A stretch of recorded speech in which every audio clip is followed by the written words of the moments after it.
Okay, so here we are. Welcome to another Tiva Drive testing. And we're at a gas station. Why are we at a gas station? Sometimes we start our reviews at a charging station. We are at a gas station because we're testing a hybrid car, a self-charging electric, as Toyota calls it. This is the 2025 Ford F150 King Ranch Hybrid. So we're going to tell you all about the pricing, the specs, and we're comparing it with a F150 Lightning Lariat, priced exactly the same, $100,000 for both trucks. In their base forms, the Lightning Pro and the cheapest F150 Hybrid, they're also just around 60,000 Canadian dollars. So we're going to tell you about the fuel consumption, the range for both cars, and our impressions over the last week, where we drove almost 1,000 kilometers. The truck is just filling up.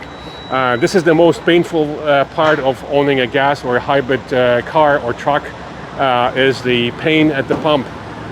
So the Lightning, over 1,000 kilometers, with an average highway consumption of 30 kilowatt hours per 100 kilometers, would have cost us about $20 to fill up at home from a level 2 charger overnight at the off-peak rate.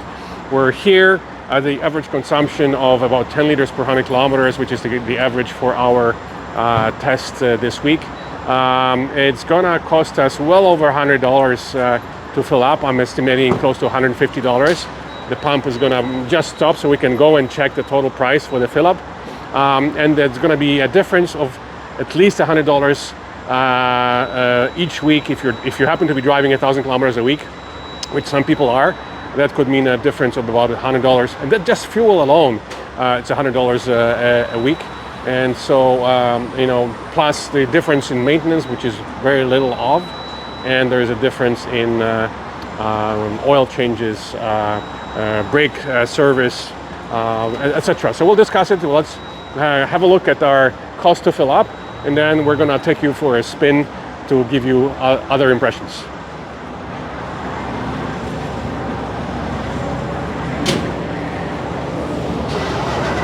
Here we go. Okay, so the total cost for close to 1,000 kilometers, it was 100 liters, and the car had still about 1/8 of the tank left, and the cost to fill up, and that's the cheapest gas.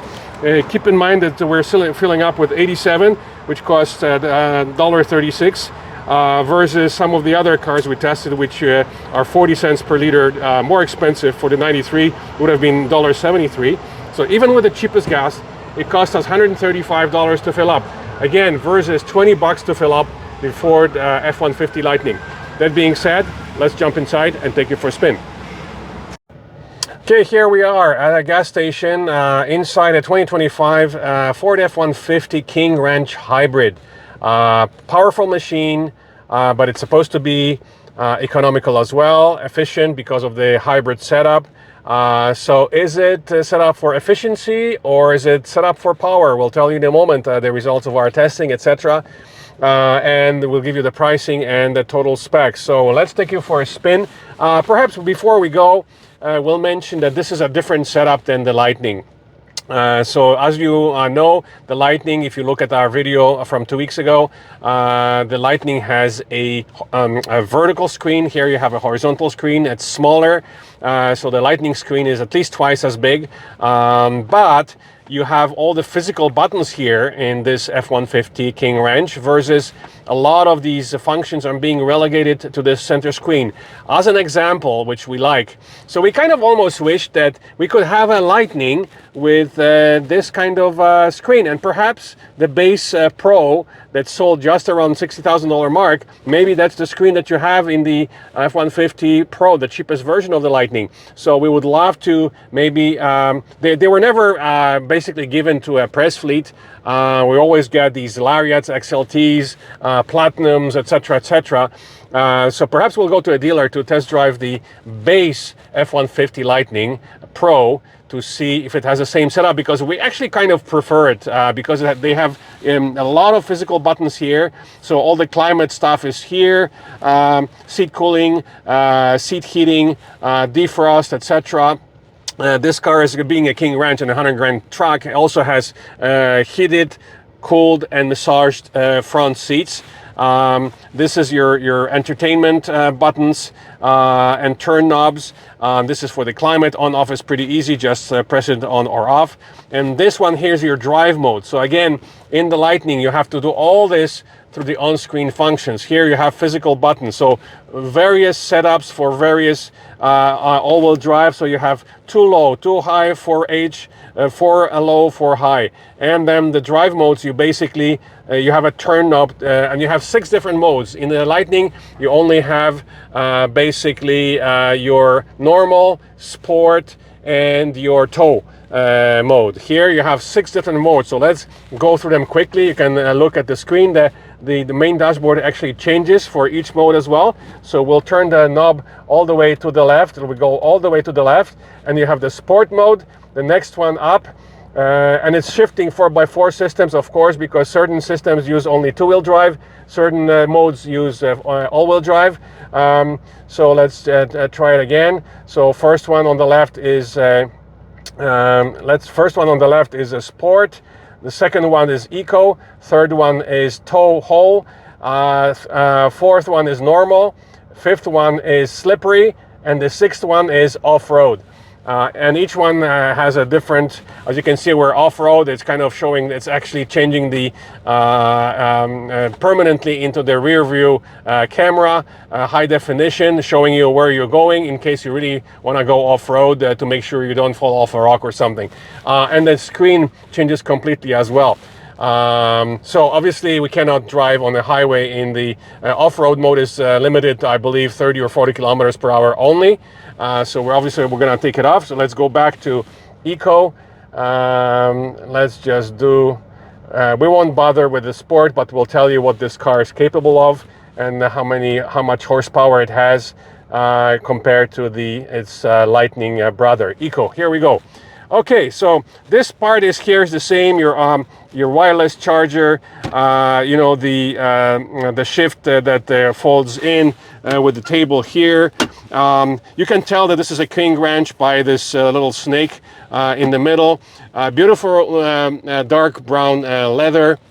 And outside it's got a lot of chrome, and it's a gorgeous dark navy blue color of the truck as well. So a lot of people commented on just the looks alone of this car, and a nice combo, again, navy blue outside, metallic with a dark brown leather. It's one of our favorite combos on all the cars.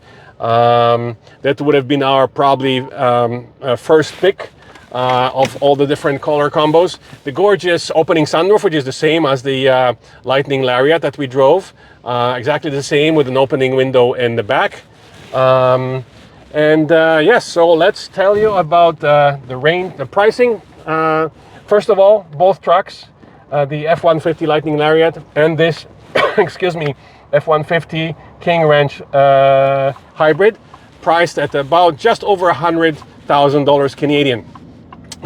In their base forms, both of these trucks are priced very similarly as well, just around $60,000, just over $60,000 for a base F150 hybrid and a base F150 Lightning Pro. Of course, the base Lightning Pro has a smaller battery. It's 2-wheel drive. It only has a 99 kilowatt-hour battery versus 123 on the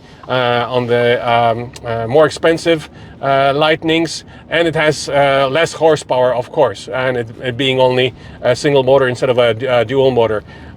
Still, you can get them. They're basically both in the base form and in this top form. They are literally priced the same. Now, in your gas form, now the acceleration, of course, the power for this F150 hybrid, the total horsepower is 430 horsepower, so it's not a slouch. 5.4 seconds 0 to 100. In the case of a Lightning, it's more powerful and quicker, so it's 580 horsepower, and it's 3.9 seconds 0 to 100, so it's much quicker and much more powerful. The range We won't mention the rated range because it doesn't matter. We're gonna just mention the range based on our testing. So highway range, according to our tests, is gonna be just around 400 kilometers on the highway in the F150 Lightning Lariat. And then this car, after we drove close to 1,000 kilometers on a single tank, we still have about 100 kilometers left in the tank. It's a big tank, so we had about 1/8 of the tank left. And it cost us $135 to fill up, where the same kind of a distance in a Lightning would have cost you about only $20 to fill up at home from your level 2 in off-peak rates in Toronto, which are now just around 8 cents per kilowatt hour. So a huge difference. $100 to drive 1,000 kilometers a week is a lot, and that's $400, over $400 a month, just in gas savings alone. Plus, you know, no oil changes, no brake changes. Yeah, because the regen, you're basically using mostly regen in the Lightning. You're not using physical brakes. So in a lot of our electric cars that we've been driving for 14 years now, we never had to change the pads even on the brakes because we're only using regen braking. So this car is equipped with, of course, so let's accelerate to the limit here on the highway. We're gonna put it in Blue Cruise. So this the car, this King Ranch is also equipped with Blue Cruise, just like a Lightning Lariat. The Blue Cruise, it's not standard, it's a subscription. Some cars come with 3 months, some cars come with 1 year, but then you have to pay for a subscription to continue your Blue Cruise. It has automatic lane change, but it has to be initiated manually by pressing the turn stalk.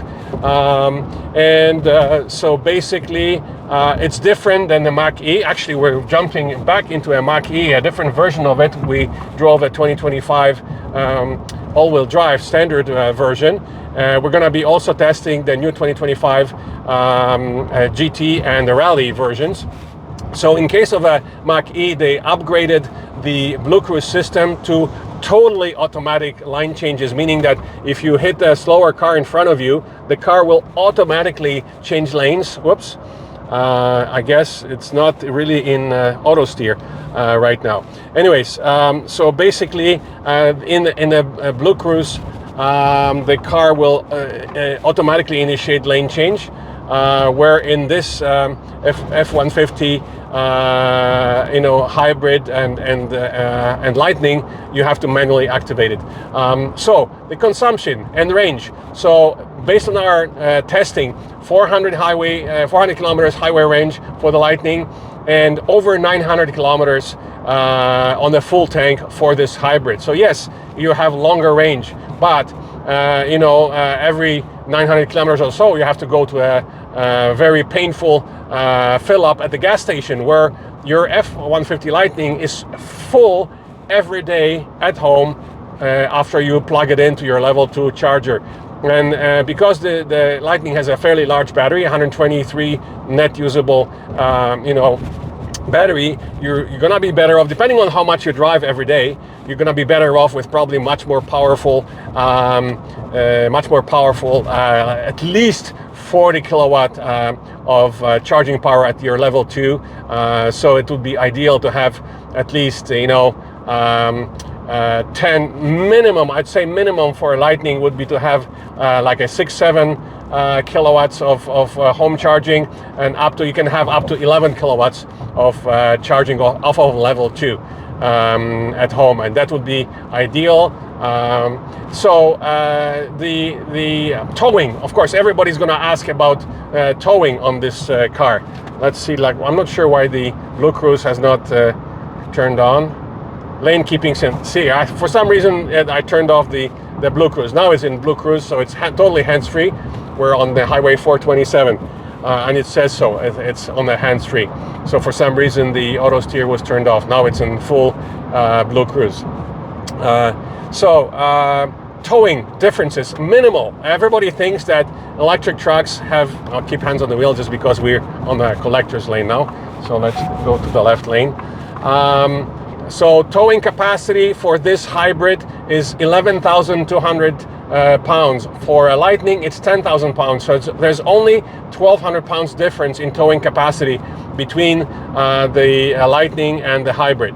The other difference, the Pro Power. Here, the maximum is 7.2 kilowatts of Pro Power, and then the Lightning has much bigger 9.6 kilowatts of Pro Power in the back. So slightly less towing, but much more Pro Power for your outlets in the back for you to do your work at the work site. So there's pros and cons for each. To me, it's a no-brainer that given the same price and the huge savings on gas, huge savings on service and oil changes, brake changes, it's a no-brainer that people should go for the Lightning full electric truck as much as possible. And so again, we had our friend who has a V8 Ram truck take it for a spin yesterday, and he was impressed with the power and acceleration of this car with its 430 horsepower. Again, 5.4 seconds versus 3.9 for the Lightning. So not as quick as the Lightning, but still much quicker than some of the other V8 powered trucks like the Ram Hemi or the other like Chevy, gas powered Chevys. Of course, Chevy is also available as an electric. And we did compare with the Silverado EV, and we did conclude that even in its most powerful RST form with its over 700 horsepower, the acceleration is not as good as a Lightning. The best acceleration for the Chevy in its RST form, it's about 4.5 seconds versus 3.9 seconds for the Lightning. So all in all, I believe for now, Ford wins this race against Dodge and Chevy competition in both its hybrid and pure electric formats. I don't believe, correct me if I'm wrong, I don't believe for now, Dodge or Chevy are offering hybrid versions. Now, keep in mind that the setup here in this hybrid car, in this hybrid truck, for the total of 430 horsepower, 400 comes from double or twin supercharged V6, 3.7 liters, so it's a big V6. They do have a smaller 2.7 V6, which is a standard, but this hybrid comes in a 3.7, and on its own, the gas engine produces 400 horsepower. In the addition, with the addition of the 30 horsepower electric motor, the total horsepower goes to 430 horsepower. Not a huge difference in power because of a small electric motor that's sandwiched between your engine and the 10-speed automatic transmission. Of course, the Lightning has a single speed electric motor, no transmission at all, which makes it even more efficient. But it's impressive to know that this F150 truck has 10-speed transmission. I don't think we've driven any other car or truck that has a 10-speed automatic transmission just yet. So that's quite impressive. And what is quite impressive, it's a consumption on the highway between 10 and 11 liters per 100 kilometers. The best result we got on this car was on the side road yesterday, driving from Collingwood to Midland. We got a consumption of just over 8 liters per 100 kilometers, and that's very impressive. According to our friends who drive Chevy gas or Dodge gas pickup trucks with their V8 engine. So all in all, it's kind of have equivalent power and acceleration and performance of a V8. But here you have it in a much more efficient package in a hybrid format. For those people who want even more power, but honestly you don't need more power than the Lightning, of course the F150 exists in the Raptor and the Raptor R version with 450 for the standard Raptor and 720 horsepower for the Raptor R. I mean, it's completely nuts. The only reason they came up with it, I'm sure, it's because of Dodge Ram T-Rex, which also has 720 horsepower, but this is just absolute insanity in my opinion. You don't need to go more than this hybrid 430 horsepower version, or better still, go for an F150 Lightning in any of its versions, which basically they make much more sense in my opinion to buy and drive every day, and you just save the money, literally price the same. So no excuse for anyone not to go for the pure electric version versus hybrid or pure gas. If you have any questions regarding our test, please comment under the video. We'll be happy to answer your questions on our YouTube comments. As usual, don't forget to press the subscribe button on our channel to be informed when the next video will be available. Lots more pure electric, plug-in hybrid and hybrid reviews coming to our channel. So as always, we have to thank our sponsor, Condos and Castles Realty Inc. You can find them at www.condosandcastles.com. Thank you for watching, and we'll see you at the next review.